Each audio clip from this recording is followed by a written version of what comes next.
Friends అందరికీ ఒక విషయం చెప్తాను. ఏందంటే కొద్దిమంది మాత్రమే మీకు ఏమైనా నేను ఇచ్చిన యాప్‌లో వాటర్ మార్క్ ఏమైనా వస్తే కామెంట్ చేయండి. ఎందుకంటే 5, 6 డేస్ నుంచి నేను ఒక కామన్ ఇదైతే చూస్తున్నా.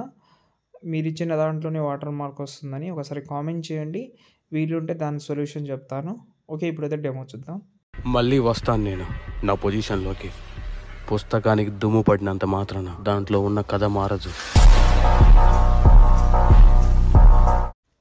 వీడియో అయితే చూశారు కదా! నేను స్టార్టింగ్‌లో ఒక పాయింట్ అయితే చెప్పాను. కొంచెం మీకు ప్రాబ్లమ్ ఉంటే కామెంట్ చేయండి. ఆ ప్రాబ్లమ్ అనేది ఎందుకు సగం మందికి మంచిగా వస్తది, సగం మందికి ఇలాంటిని వస్తుంటది కాబట్టి కామెంట్ చేయండి. ఓకే. ఇప్పుడు నేను ఈ వీడియోకి ఒక ఫాంట్ అయితే యూజ్ చేసిన. చాలా మంచి ఫాంటు. డిస్క్రిప్షన్‌లో పెట్టేసిన. ఒకసారి చెక్ చేసుకోండి. ఓకే. నేను ఇందులో 2, 3 మీకు స్టైల్స్ అయితే చెప్తాను. చాలా యూజ్ అవుతుంది మీకు. ఎందుకంటే నేను యూజ్ చేసిన దాంట్లో మొత్తం బ్లాక్ అండ్ వైట్‌లో పెట్టాను. కాబట్టి మీకు ఆ ప్రాబ్లమ్ రాకుండా నేను చెప్తాను. ఫస్ట్ ఆఫ్ ఆల్ ప్రాజెక్ట్ ఉంది కదా! దాన్ని ఓపెన్ చేద్దాం. ఓపెన్ చేసిన తర్వాత ఇలాగైతే కనిపిస్తుంది మీకు. ఒకవేళ నేను ఒక సజెషన్ ఏందంటే కలర్ చేంజ్ చేయండి. ఓకే. ఇప్పుడు 3 లెటర్స్ ఉంటే ఒక కలర్ చేంజ్ చేయండి. 2 లెటర్ ఉన్నా కూడా మంచి హైలైట్‌గా ఏదైతే నేమ్ కనిపిస్తుందో అది మాత్రమే చేంజ్ చేయండి. బాగా యూజ్ అవుతుంది మీకు. ఓకే. మీకు అది యూజ్ చేస్తేనే లుక్ అయితే చాలా అమేజింగ్ అయితే ఉంటుంది వీడియోకి. ఓకే. ఇలా ఒక్క నిమిషం. మీకు నచ్చిన కలర్ పర్టికల్‌గా అదే కలర్ పెట్టాలని రూల్ లేదు కాబట్టి. ఓకే. దాని తర్వాత ఇక్కడ వచ్చేసేయండి. ఇక్కడైతే ఒక ఫోటో అయితే ఉంటుంది. ఈ ఫోటోని కలర్ అండ్ ఫీల్డ్‌లోకి వెళ్ళి చేంజ్ చేద్దాం. ఓకే. ఫస్ట్ ఫోటో అయితే చేంజ్ చేసిన.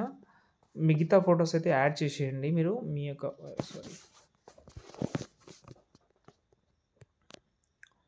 ఎన్ని ఫొటోస్ అయితే ఉన్నాయో అవి ఎన్ని ఎగ్జాంపుల్గా యాడ్ చేసేయండి.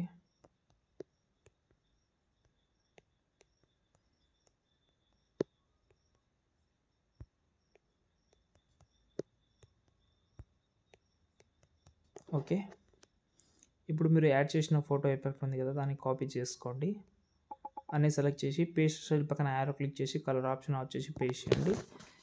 ఈ ఎఫెక్ట్ అయితే ఇలా వస్తుంది. ఇప్పుడు మీరు ఏం చేస్తారంటే మూవ్ ఆన్ ట్రాన్స్ఫర్లోకి వెళ్ళండి. ఫోటో సెలెక్ట్ చేసి స్టార్టింగ్లో ఒక కీ ఫ్రేమ్, ఎండింగ్లో ఒక key frame, starting key frame దగ్గర వచ్చి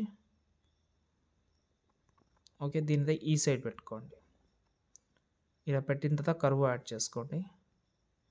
లుక్ అయితే చాలా బాగా ఉంటుంది.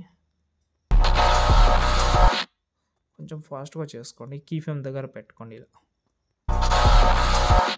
ఓకే. సెకండ్ దాన్ని ఇలా లెఫ్ట్ సైడ్ నుంచి చేసిన కాబట్టి దీన్ని రైట్ సైడ్ చేయండి.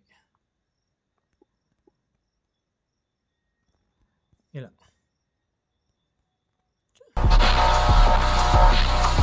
ఓకే. ఒకటి లెఫ్ట్ సైడ్ నుంచి చాలా బాగుంటుంది. నేను చెప్పడం కంటే మీరు ఒకసారి ట్రై చేయండి అంతే. దాని తర్వాత సేవ్ చేసుకోండి.